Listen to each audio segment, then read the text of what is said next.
हरि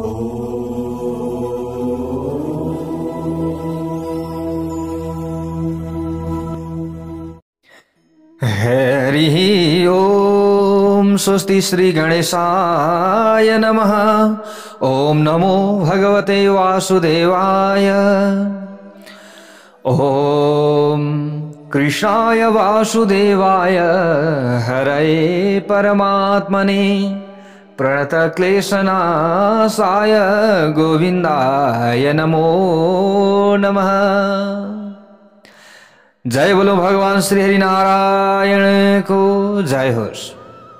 प्यारो भक्त भागवतहरु, हामी हजुरहरु समक्षमा श्री विष्णु महापुराण लिएर आएका छौं। यतिखेर हजुरहरु श्री विष्णु महापुराण कथा श्रवण गर्दै हुनुहुन्छ।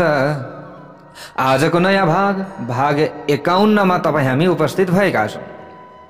यहाँ जो भगवान श्री कृष्ण र बलराम अक्रूर का साथमा मथुरा आइपुग्नु भएको छ, मथुरा मात्र आइपुग्नु भएको छैन कि यहाँनेरि त्यहाँ आइसकेपछि उहाँले धोबीको उद्धार गर्नु भएको छ, मालीलाई पनि आशीर्वाद दिनुभयो। यसरी धोबीलाई उद्धार गरेर कपडा, राम्रा राम्रा कपडा थिए, ती कपडाहरू लगाउनु भयो। त माली कहाँ आउनुभयो? मालीले पनि मालाले स्वागत गरिदिए। अब यसरी अगाडि बढ्दै गर्दाखेरि जो त्रिवक्रा भनौं अथवा कुब्जा भनौं, तीन ठाउँ टेढी भएकी एकजना स्त्री हातमा चन्दन घोटेको एउटा चाहिँ बोटुको लिएर, कचौरा लिएर आउँदै रहेछिन्। परबाट उहाँले भन्नुभयो, ए सुन्दरी। यस्ता प्रकारले सुन्दरी शब्द सुनिसकेपछि जो कुब्जा थिइन् अत्यन्त चकित भइन। हैन, आजसम्म मलाई सुन्दरी भनेर कसैले बोलाएको छैन, पक्कै मेरो खिसी टेउरी गरे अथवा मेरो चाहिँ यहाँनेरि अनादर गरे होला भन्ने पनि लाग्यो। फेरि उनले बिस्तार बिस्तार यसो बुझिन्, होइन कसले बोलायो त भनेर यसरी हेर्दाखेरि त अत्यन्त राम्रा राम्रा दुई कुमार छन्, अरू पनि आफ्ना कोही साथीहरू पनि छन्। ल हेर्नुहोस्, अब श्रीमद् भागवत महापुराणमा हजुरहरूले कथा सुन्नुभएको होला। मथुरामा पुगेपछि भगवान श्रीकृष्ण र बलरामका साथमा अन्य केही गोपहरू पनि थिए भन्ने कुराहरू छ। प्यारा भक्त भागवतहरू, अब त्यस पछाडि यहाँ कुब्जाको पनि उद्धार गर्नुभयो। अनि त्यस पछाडि अगाडि बढ्दै जानुभएको छ। अगाडि बढ्दै जाने क्रममा वहाँ कहाँ पुग्नु भयो त भन्दा जहाँ यज्ञको धनुष राखिएको थियो त्यहाँ पुग्नु भएको छ। धनुषालम ततो यातो चित्रमाल्यो पशोभितौ। त्यहाँ पुगिसकेपछि यज्ञको सुरक्षा गर्न बसेका सुरक्षाकर्मीहरूसँग यज्ञलाई लक्षित गरेर राखिएको धनुषका विषयमा सोध्नुभयो र उनीहरूले बताइसकेपछि परमात्मा श्रीकृष्णले अचानक त्यो धनुष उठाएर ताँदो चढाउन थाल्नुभयो। अब त्यो समयमा सैनिकहरूले भने, ए बालक यो के गर्दैछौ तिमीले? यो धनुष के गर्दैछौ? त सबैलाई लागेको थियो कि यो धनुषको बारेमा यी सोधे, यी कहाँ को होलान्, यो हल्लाउन पनि सक्दैनन्, उठाउन पनि सक्दैनन् भन्ने सोचेका थिए। तर भगवानले त जुर्कै उठाउनु भयो र ताँदो चढाउन थाल्नुभयो। त्यस धनुषमा बलपूर्वक ताँदो चढाउँदाका समयमा त्यो धनुष भाँचिन पुग्यो। जय बोलो भगवान श्री हरि नारायणको जय होस्। त्यस समयमा त्यो धनुष भाँचिँदा यस्तो भयानक शब्द निस्कियो जसको आवाजले सम्पूर्ण मथुरा नगरी पूर्ण रूपमा गुन्जायमान हुँदा भयो। यस्ता प्रकारले पुरै मथुरा नगरी थर्कियो। त्यसपछि धनुष भाँचिएको देखेपछि त्यसको सुरक्षा गर्न बसेका सुरक्षाकर्मीहरूले उहाँहरूमाथि आक्रमण गरे। ती सबै सुरक्षाकर्मीहरूको विनाश गराइदिनु भयो। भगवानले सबैलाई पराजित गरिदिनु भयो। उहाँहरू दुवै धनुष राखिएको घरबाट अब बाहिर निस्कनु भयो। किनभने अब त्यो धनुषको सुरक्षाका लागि त सैनिकहरू खटाइएको थियो, कंसले खटाएका थिए। त भगवानले सबैलाई पिटपाट बनाउनु भयो, खेदाइदिनु भयो। अब यस्ता प्रकारले त्यस पछाडि अक्रूर गोकुलबाट मथुरा आइपुगेपछि खबर पाएर धनुष भाँचिएको कुरा सविस्तार सुनेपछि कंसले आफ्ना अत्यन्त नजिकका सेवकहरूलाई चाँडुर र मुष्टिकसँग भन्यो। आफ्ना सेवकहरू सहित चाँडुर र मुष्टिकलाई भन्न लाग्यो। कंसले भन्दछ, गोपाल दारकौ प्राप्तौ भावद्भ्याम्तौ ममाग्रतः मल्लयुद्धेन हन्तव्यौ मम प्राणहरौ हितौ। गोकुलबाट यहाँ दुई कुमारहरू आएका छन्। हे चाँडो हे मुष्टिक, ती दुवैलाई तिमीहरू दुवैले मल्लयुद्ध गर्दाका अवस्थामा मेरो अगाडि नै मारिदिनु पर्दछ। मेरो अगाडि नै तिमीहरूले मार्नु पर्दछ, किनकि यी दुवै बालक मलाई मृत्युका मुखमा पुर्याउनका लागि आएका हुन्। यदि तिमीहरूले मल्लयुद्ध गर्दा अर्थात् कुस्ती खेल्दाका समयमा ती दुवै बालकको विनाश गरिएर अर्थात् तिनीहरूलाई मारिदिएर मलाई सन्तुष्ट गरायो भने म तिमीहरूका सबै इच्छा पूर्ण गरिदिन्छु भन्छ।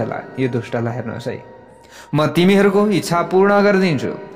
मेरो यो कुरालाई गलत नसम्झ, मैले ढाँटेको छैन। फेरि तिमीहरूले न्यायपूर्वक वा अन्यायपूर्वक जसरी हुन्छ, जस्तो प्रकारले हुन्छ, आँखा छलेर हुन्छ कि कसरी हुन्छ, जसरी भए पनि मेरा यी अत्यन्त बलवान शत्रुहरूलाई निश्चित रूपमा मारिदेऊ। तिनीहरूको मृत्यु भएपछि यो सम्पूर्ण राज्य तिमीहरू दुवैको साधारण धन हुनेछ। भनेको यो राज्यमा जति पनि धन हुनेछ त्यो तिमीहरूका लागि पनि हुनेछ, आफ्नै धन जस्तो तिमीहरूका लागि हुनेछ। यसको मतलब यसरी कुस्तीका महारथीहरूलाई आदेश दिएपछि कंसले आफ्नो माहुतेलाई बोलायो र उसलाई आज्ञा दिँदै भन्यो, हे माउते, तिमीले कुबलाय पीड नाम भएको मेरो अत्यन्त उत्तम र बलवान हात्तीलाई कुस्ती खेल्ने ठाउँमा आउने ढोकामा पूर्ण रूपमा तयारी अवस्थामा राख्नु।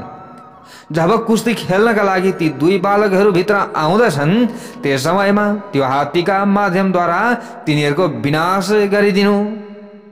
ल हेर्नुहोस् है, अब शङ्का त छ नि त कंसलाई, होइन? ठाउँ ठाउँमा मार्नका लागि उसले तयारी गरिराखेको छ। अर्थात् तिनीहरूलाई मारिदिनु भन्यो माहुतेलाई। जस्तो सुकै अवस्थामा पनि तिनीहरू जीवित रहन नपाउन्। यदि अब त्यहाँबाट पनि जीवित रहेर यहाँभित्र आयो भने त चाँडो र मुष्टिक छँदैछन् भन्ने सोच छ कंसको। यसरी माहुतेलाई आज्ञा दिएपछि सबै बस्ने मञ्चहरूको पूर्ण रूपमा निरीक्षण गरेर जसको मृत्युको समय अत्यन्त नजिक आइरहेको छ त्यो अत्यन्त दुराचारी र महापातकी कंस अति व्याग्रतापूर्वक सूर्योदय हुने समयको प्रतीक्षा गर्न थाल्यो। अब सूर्योदय कतिखेर हुन्छ र यी शत्रुहरूको विनाश गरौँ भन्ने कंसलाई लागिरहेको छ। तर अब विनाश कसको हुन्छ? यसपछि बिहानीको अत्यन्त स्वच्छ र निर्मल सूर्योदय भएपछि सबै नागरिकहरू अर्थात् नगरका बासिन्दाहरू साधारण मञ्चहरूमा बसे र आफ्ना सेवक सहित राजाहरू विशेष रूपमा तिनीहरूका लागि तयार पारिएको विशेष मञ्चमा आएर बसे। विभिन्न राजा महाराजाहरूलाई पनि बोलाएको थियो नि त। त्यसपछि कुस्ती खेल्ने मैदानको बीच भागमा कंसले कुस्तीका निर्णायकहरूलाई बसाए र यसरी बसाएर स्वयं आफू पनि अत्यन्त उच्च राज सिंहासनमा बस्यो। त्यहाँ राजदरबारको खोपीमा बस्ने स्त्रीहरूका लागि बेग्लै मञ्चको स्थापना अथवा व्यवस्था मिलाइएको थियो। नगरका स्त्रीहरू र नगरवधुहरूका लागि पनि अलग्गै मञ्चको व्यवस्था गरिएको थियो।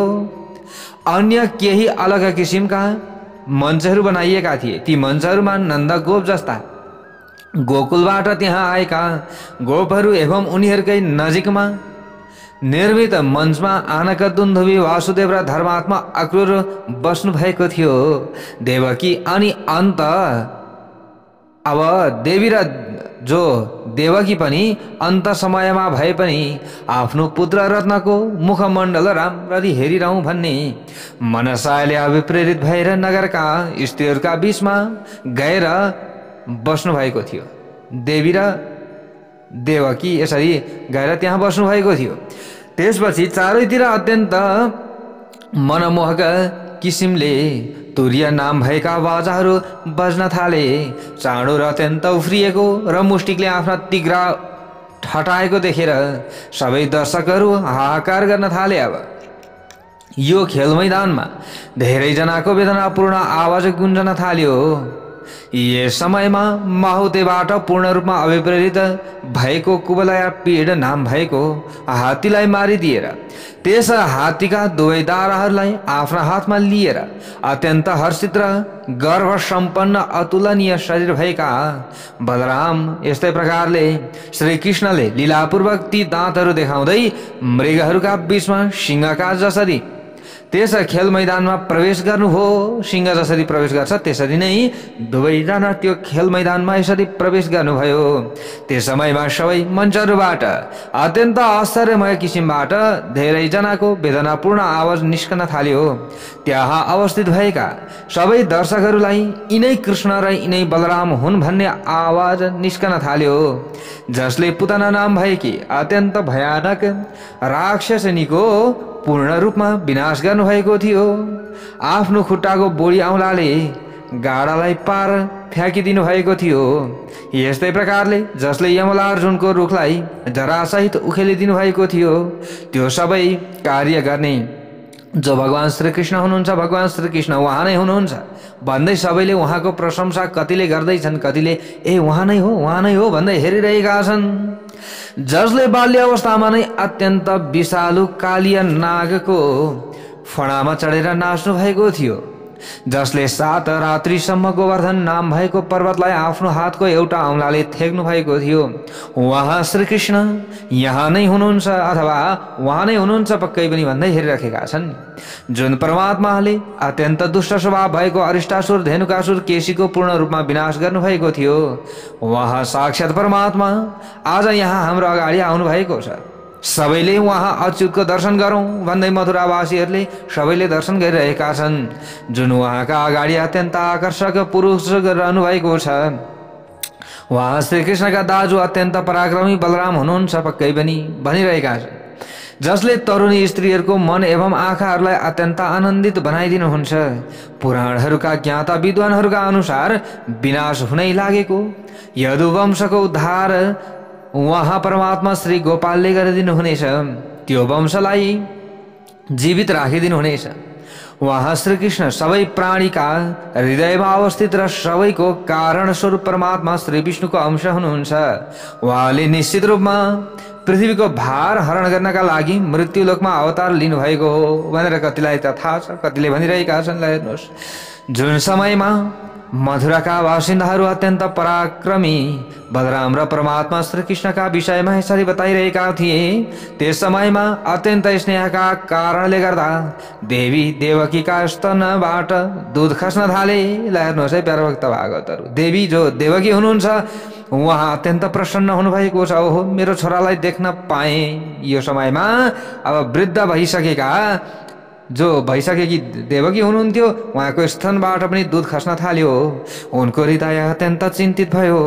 आफ्ना पुत्रहरूको मुखमण्डल देखेपछि आनन्दबाट पूर्ण रूपमा सम्पन्न भएका वसुदेव वृद्धावस्थालाई परित्याग गरेर फेरि नव युवक जस्तै हुनुभयो। त्यस्तो शक्ति सञ्चार भयो उहाँहरूमा। हेर्नुहोस् है, राजमहलको खोपीमा सधैँ निवास गर्ने स्त्रीहरू, मथुरा नगरीमा निवास गर्ने महिलाहरू उहाँलाई आँखा नझिम्क्याइकन एकाग्रतापूर्वक हेरिरहे, तैपनि पूर्ण रूपमा तृप्त हुन सकेका छैनन्, असन्तुष्ट भइरहेका छन्। अझै देख्न पाए, अझै हेर्न पाए हुन्थ्यो भनिरहेका छन् सबैले। हेर्नुहोस् है, उनीहरू आफू बिचमा भन्न थाले, हे सङ्गिनीहरू, अत्यन्त रातो वर्ण भएका आँखाबाट सम्पन्न हुनुभएका, रातो वर्ण भएका आँखाबाट सम्पन्न हुनुभएका परमात्मा श्रीकृष्णको अत्यन्त मनमोहक मुखमा अर्थात् अनुहारमा हेर त, हेर सबैले हेर, उहाँको त्यो मुखमण्डल कुवलय पीड नाम भएको हात्तीसँग युद्ध गर्नाले त्यसको परिश्रमबाट उत्पन्न भएको पसिनाको थोपाबाट सम्पन्न भएको हिउँहरूको कणबाट अभिसिञ्चित भएर शरद ऋतुमा पूर्ण रूपमा फक्रिएर फुलेको कमललाई पनि लज्जित बनाइरहेको छ। उहाँको यो अनुहार यस्तो छ। उहाँको दर्शन गरेर आफ्ना आँखाहरूलाई सफल पार्ने अवसर नगुमाऊ। सबैले हेर भन्दै हेरिरहेका छन्। हे सुन्दरी, यस बालकको यो श्रीवत्साङ्कबाट सम्पन्न परम तेजस्वी छाती र शत्रुहरूलाई पूर्ण रूपमा परास्त अर्थात् पराजित गराउने पाखुराहरूलाई पनि हेर त। अर्की स्त्रीले भनिन् फेरि, हे के तिमीले नीलो कपडा लगाउनु भएको र दूध चन्द्रमा एवं कमलको नाल जस्तै श्वेतवर्ण हुनुभएका बलरामजी आइरहनु भएको देखेका छैनौ? उहाँका साथमा बलरामजी पनि हुनुहुन्छ त। अर्की यसरी स्त्रीले यसरी भन्न लागिन्। यसरी नै तेस्रो स्त्रीले भनिन्, हेर सङ्गिनीहरू, कुस्तीको मैदानमा चक्कर लगाएर घुमिरहेको चाँडो र मुष्टिकसँग कुस्ती खेल्दै बलराम र श्रीकृष्ण कस्तोसँग हाँसिरहनु भएको छ हेर त। ल हेर्नुहोस् है, अब उनीहरूले कुस्ती खेलेको देखिरहेका छन्। प्यारा भक्त भागवतहरू चौथो स्त्रीले भनिन्, ओहो सङ्गिनीहरू हेर त, चाँडुरसँग कुस्ती खेल्न परमात्मा श्रीहरि अगाडि आइरहनु भएको छ। आहा, यिनीहरूलाई छुट्याउने कोही वृद्ध अथवा सभामा रहेका छैनन्।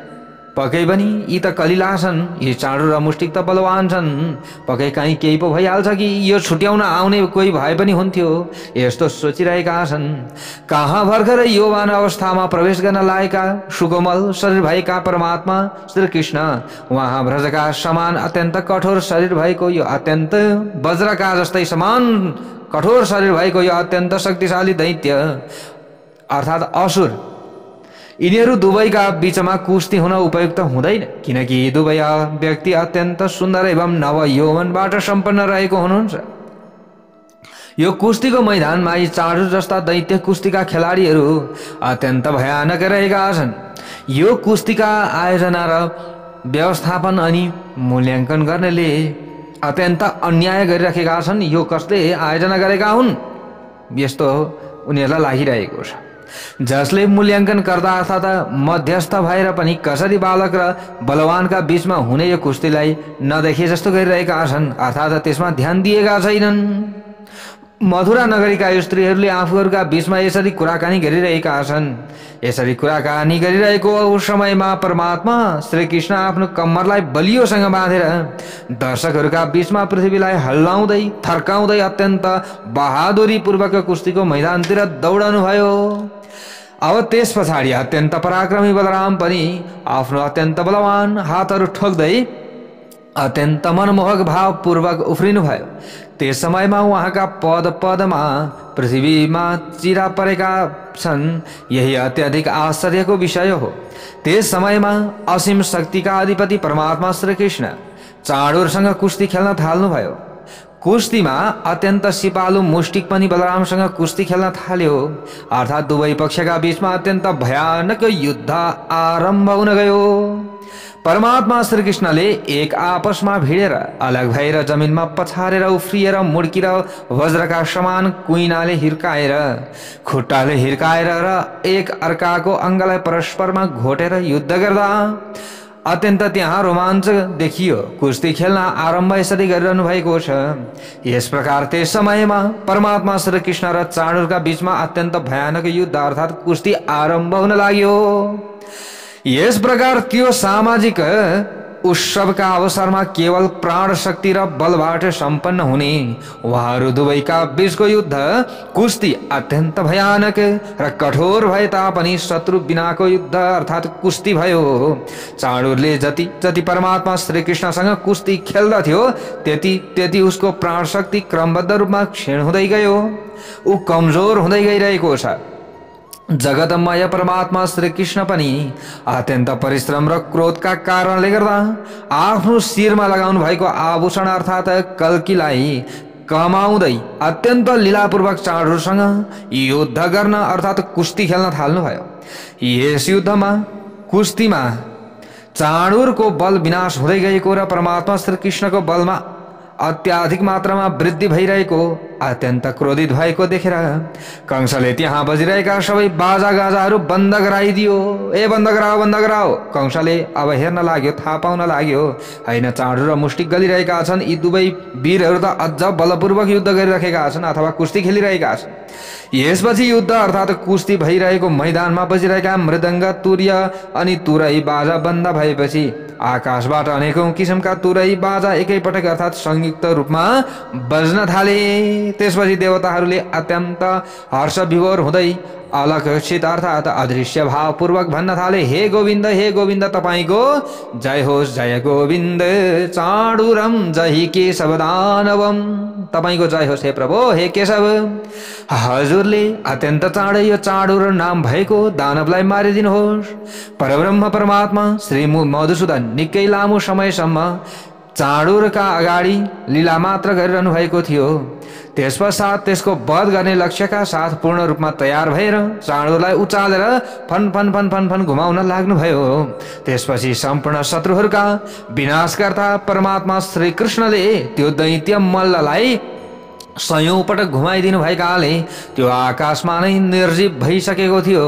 तर त्यसलाई पृथ्वीमा धडामसँग पछारिदिनु भयो, अर्थात् बजारिदिनु भयो। परमात्मा श्रीकृष्णले जमिनमा पछारिदिनु भएपछि चाँडुरको शरीर 100 करोडौं टुक्रामा परिणत भयो। जय बोलो भगवान श्रीकृष्णको जय होस्।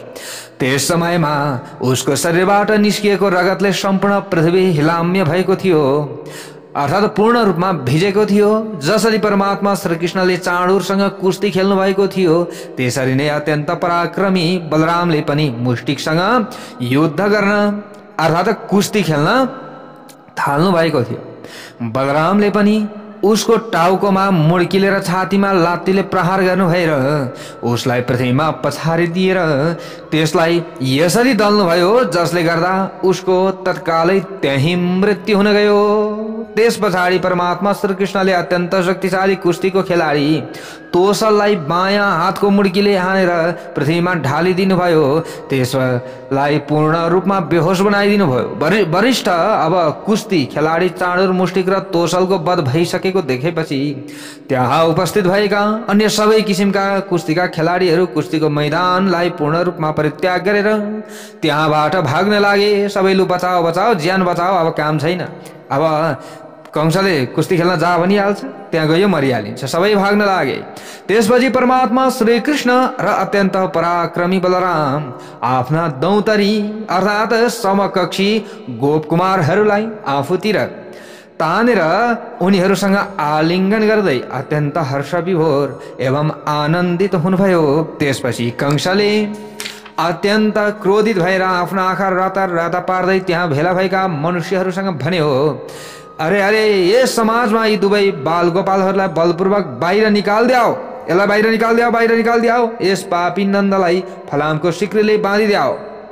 यहाँ उपस्थित भएका सबै वृद्ध पुरुषहरूलाई अत्यन्त अपमान गर्दै आपत्तिजनक यातना दिएर यो वयोवृद्ध वासुदेवको हत्या गरिदियाओ। वसुदेवको के गरिदियाओ? हत्या गरिदिनु। कंसले आदेश दियो। मेरो अगाडि कृष्णसँग यी जति पनि गोपहरू उफ्रिरहेका छन्, कृष्णका पक्षमा लागिरहेका छन्, यी सबैको हत्या गरिदियाओ। यिनीहरू सबैलाई मारिदियाओ। यिनीहरूका गाईहरू जे जति धन सम्पत्ति छ उनीहरूको अपहरण गरेर ल्याओ। जुन समयमा त्यो अत्यन्त दुराचारी कंसले यस प्रकारको आज्ञा दिएको थियो, त्यसै समयमा परमात्मा श्री मधुसूदन हाँस्दै हाँस्दै उफ्रिएर मञ्चमा चढ्नुभयो र अत्यन्त शीघ्रतापूर्वक अर्थात् चाँडै त्यसलाई समाउनु भयो। त्यसको टाउको कपाल समात्नु भयो र परमात्मा श्रीकृष्णले त्यो पापी कंसको कपालमा समाएर त्यसलाई तानेर पृथ्वीमा धडामसँग पछारिने गरी फ्याँकिदिनु भयो।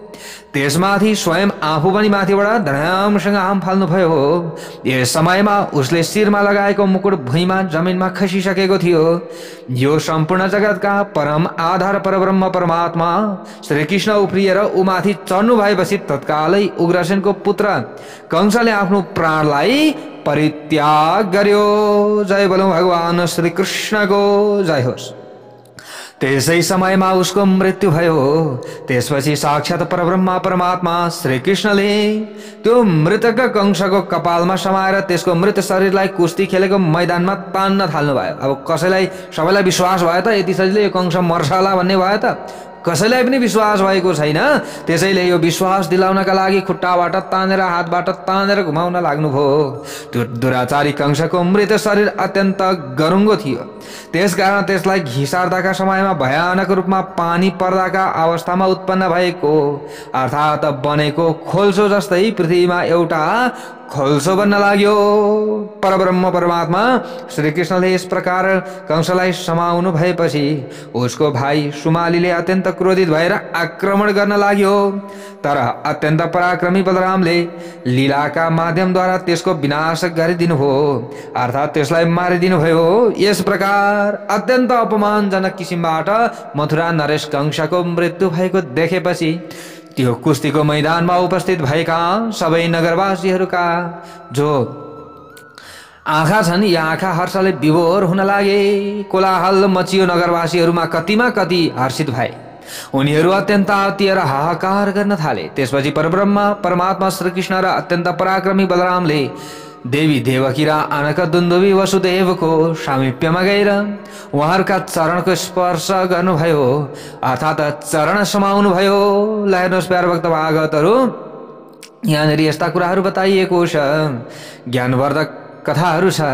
त्यस समयमा परमात्मा श्री कृष्णले जन्म लिँदाका समयमा बताउनु भएको कुरालाई स्मरण गरेर आनकदुन्दुभी वसुदेव र देवी देवकीले भगवान श्री कृष्णलाई पृथ्वीबाट उठाएर उहाँका अगाडि अत्यन्त नम्रतापूर्वक उभिनुभयो।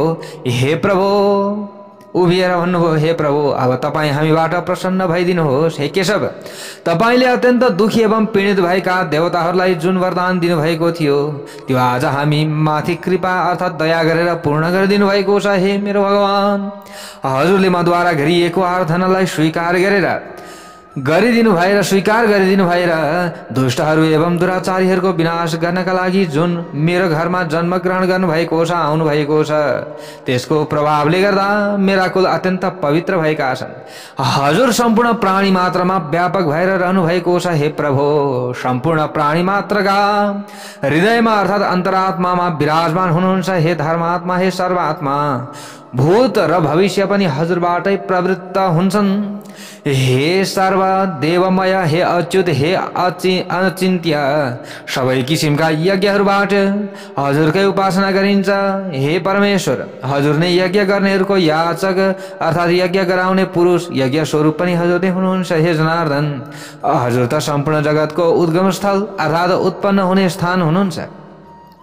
हजुरसँग पुत्रको प्रेम भाव राखेका कारणले मेरो र देवकीको अन्तरात्मामा जुन किसिमको भ्रम उत्पन्न भएको छ प्रभु, त्यो अत्यन्त हास्यास्पद कुरा हो अर्थात् त्यो अत्यन्त असम्भव विषयवस्तु हो।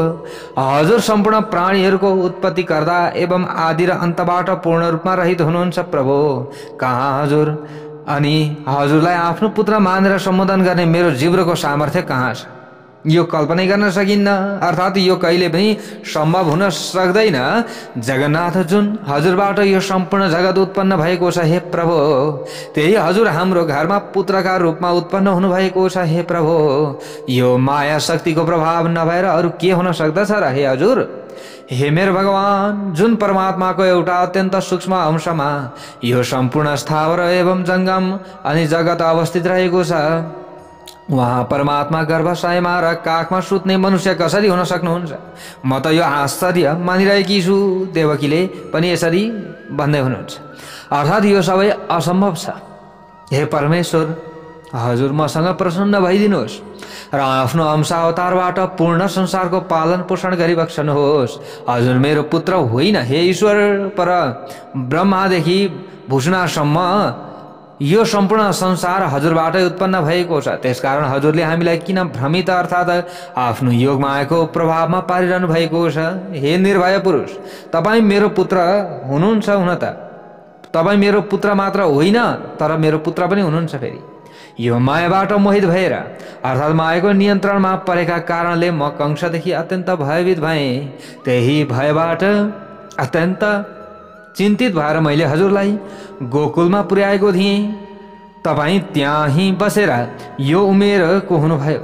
त्यसकारण हे ईश्वर, अब मेरो तपाईँमा रहेको ममत्व बुद्धि पूर्ण रूपमा नष्ट भइसकेको छ। अर्थात् अब म तपाईँलाई आफ्नो पुत्र नभएर परब्रह्म परमात्मा मात्र स्वीकार गर्दछु। हे प्रभु, रुद्र, वायु र इन्द्र जस्ता देवताहरूले जुन कार्य सम्पन्न गर्न सक्दैनन् प्रभु, त्यो कार्य हजुरले गरेर देखाइदिनु भएको छ। यसलाई मैले प्रत्यक्ष रूपमा देख्ने अवसर पाएँ।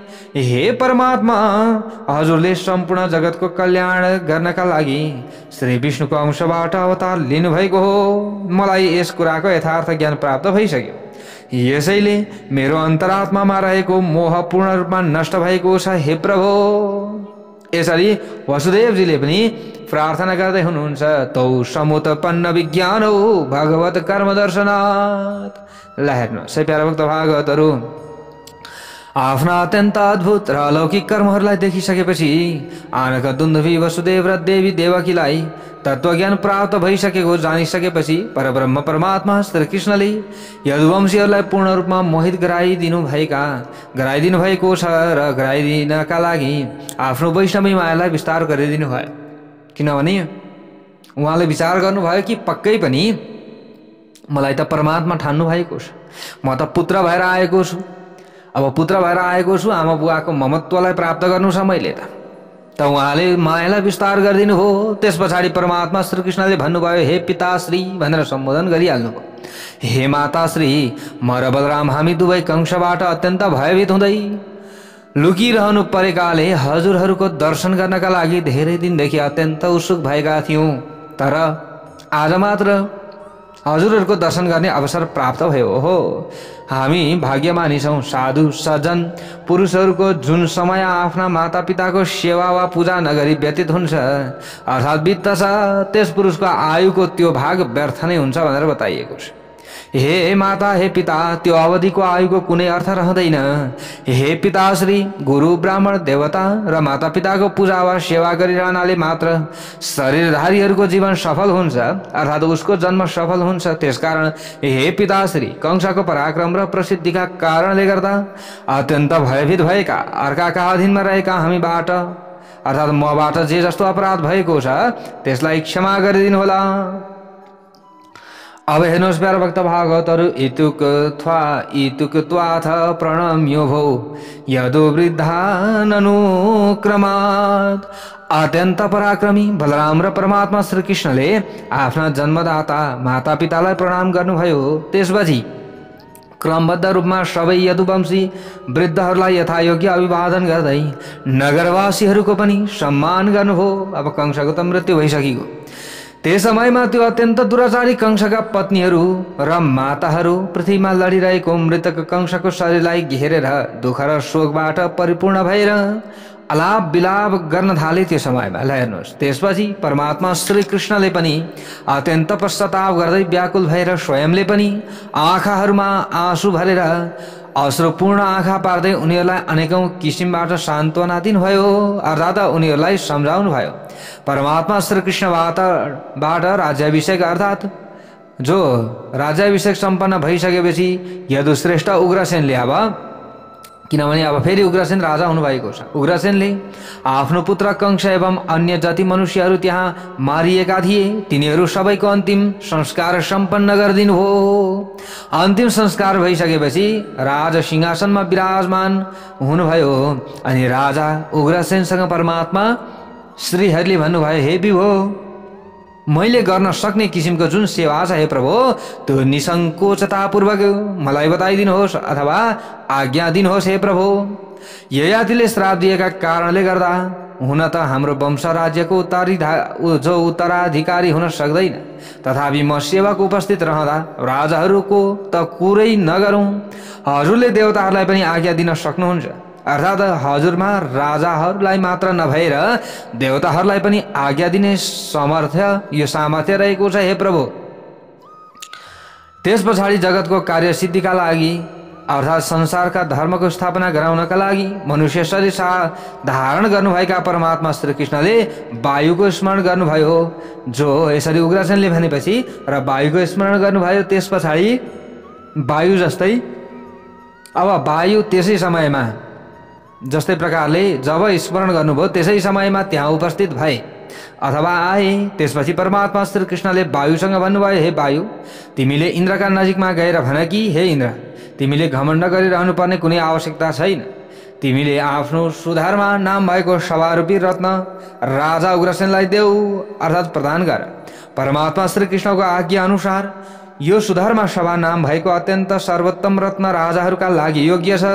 यसैले यसमा यादवहरू विराजमान हुन अत्यन्त उचित हुन्छ। तिमीले अब यो सुधर्मा सभाको आशा नगर भनेर यसरी खबर पठाउनु। परमात्मा श्रीकृष्णले यस प्रकारको आज्ञा दिनु भएपछि वायुले इन्द्रका नजिकमा गएर यी सबै कुरा बताइदिए। इन्द्रले पनि तत्कालै आफ्नो सुधर्मा नाम भएको सभा वायुलाई दिए। यस प्रकार वायुद्वारा ल्याइएको त्यो सर्वरत्न सम्पन्न दिव्य सभाको उपभोग सबै यादवहरूले यदुवंशका सर्वोत्कृष्ट परमात्मा श्रीकृष्णको हातमा आश्रित रहेर गर्न थाले। ल हेर्नुहोस् है, अब त्यही सुधर्मा सभामा रहन थाले।